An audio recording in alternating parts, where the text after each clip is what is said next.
Hello guys, இன்றைக்கி நம்ம வீடியோவில் என்ன பார்க்க போகிறோம் அப்படின்னு பார்த்தீங்கன்னா, ஒரு சிம்பிள் அப்புறம் ஈஸியான ஒரு ரெசிபி முருங்கைக்கீரை வடை தான் எப்படி பண்ணுறோம்னு பார்க்க போகிறோம். வாங்க வீடியோக்குள்ளே போகலாம். ஃபஸ்ட்டு அதுக்கு கடலப்பருப்பை நல்லா ஒரு 1 hour ஊற வச்சு அதை மிக்ஸி ஜாரில் போட்டு அதில் சோம்பு போட்டு நல்லா அதை அரைச்சி எடுத்துக்கணும்.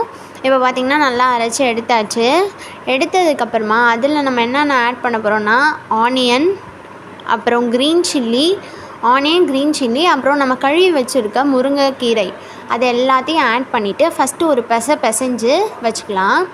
இப்போ பிசைஞ்சதுக்கப்புறமா இதில் கரம் மசாலா 1/2 ஸ்பூன், அப்புறம் சில்லி பவுடர் ஒரு 1 ஸ்பூன் போட்டு, அதில் ரைஸ் ஃப்ளவர் அரிசி மாவு 1 ஸ்பூன் போட்டு, அதில் சால்ட் தேவையான அளவு போட்டு நல்லா நம்ம இப்போ பிசைஞ்சிக்க போகிறோம்.